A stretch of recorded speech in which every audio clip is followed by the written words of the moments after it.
एक लड़का था, वो एक लड़की से बहुत प्यार करता था। वो उस लड़की के लिए कुछ भी कर सकता था, पर दिक्कत ये थी, लड़का गरीब घर से था जबकि लड़की बहुत अमीर घर से थी। और वह दिक्कत ये थी कि लड़का अलग कास्ट का था, इस वजह से दोनों के प्यार में बहुत कठिनाई थी। वह लड़का उस लड़की से अक्सर पूछता था, क्या तुम मुझसे शादी करोगी? लड़की जवाब देती है, मैं तो तुमसे ही शादी करना चाहती हूँ, पर मेरे घर वाले राजी नहीं होंगे और मैं भागकर शादी नहीं कर सकती हूँ। ये समाज बहुत बुरा है, हमें जीने नहीं देगा। और लड़का उससे कहता है, ठीक है, जब मैं अपने पैरों पर खड़ा हो जाऊंगा तो तुम्हारे पापा के पास जाकर तुम्हारा हाथ मांग लूंगा। लड़की हंसकर कहती है, शादी में क्या रखा है कि शादी के बाद मेरे दिल में तुम्हारा प्यार कम हो जाएगा। ये सुनकर लड़का सोच में पड़ जाता है, मगर वह जैसा तैसा हंसकर जवाब देता है कि तुम मुझसे शादी के बाद भूल जाओगी। इस पर लड़की का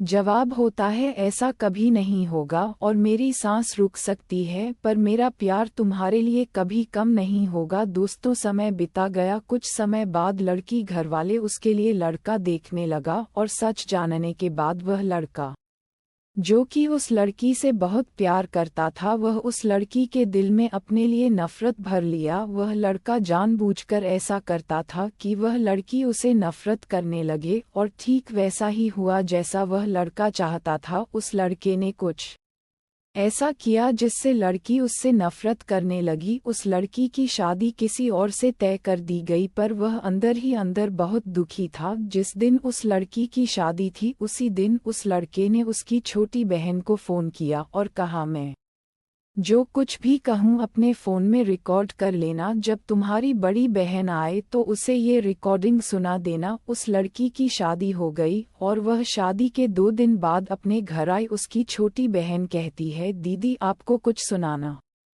है। उसकी बड़ी बहन हंस कर कहती है, क्या है, चल जल्दी सुना। जैसे ही वह फ़ोन चलाती है, उसमें रोने की आवाज़ आती है। वह अपनी बहन से कहती है, यह आवाज़ तो रोहन की लग रही है ना। छोटी बहन कहती है, दीदी जिस दिन आपकी शादी थी उसी दिन रोहन का फ़ोन आया था, वह बहुत रो रहा था, आप खुद ही सुन लीजिए वह क्या कह रहा था। फ़ोन की रिकॉर्डिंग चलने पर रोहन रो रो कर कह रहा था, मोहिनी मैं तुमसे बहुत प्यार करता हूँ और अपने जीते जी तुम्हारी शादी किसी और के साथ होते हुए नहीं देख सकता हूँ, क्योंकि मैं तुमसे बहुत प्यार किया है और मैं बस यही चाहता हूँ कि तुम अपनी ज़िंदगी में आगे बढ़ो और खुश रहो। मैं तुम्हें कभी भुला नहीं सकता मेरी जान। इतना कहकर फ़ोन कट जाता है। रोहन की यह बात सुनकर वह बहुत रोती है और अपनी बहन पर चिल्लाती है, तुमने मुझे उस दिन क्यों नहीं बताया जब उसका फ़ोन आया था। छोटी बहन जवाब देती है, मैं क्या करती दीदी, मैं तो कसमों के धागों में बंधी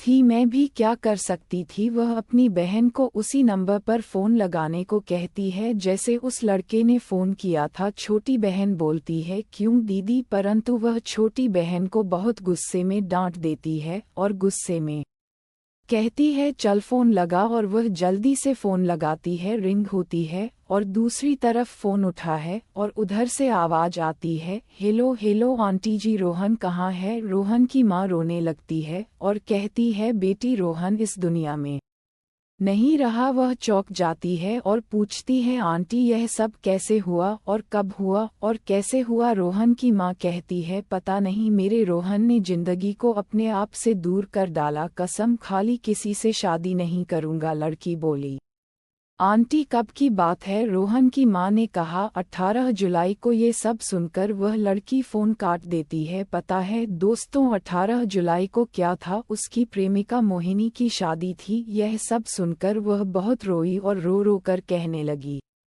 मैंने अपने रोहन पर विश्वास क्यों नहीं किया। अगर मैं उस पर विश्वास कर लेती तो मेरा रोहन इस तरह जिंदा होकर भी मुर्दा नहीं होता। लोग मंजिल को मुश्किल समझते हैं, बड़ा फ़र्क है लोगों में और हम में। लोग जिंदगी को दोस्त और हम दोस्त को जिंदगी समझते हैं। दोस्तों, विश्वास बहुत बड़ी चीज़ होती है, हमें अपनों पर विश्वास करना चाहिए ताकि जो रोहन के साथ हुआ वैसे किसी के साथ ना हो।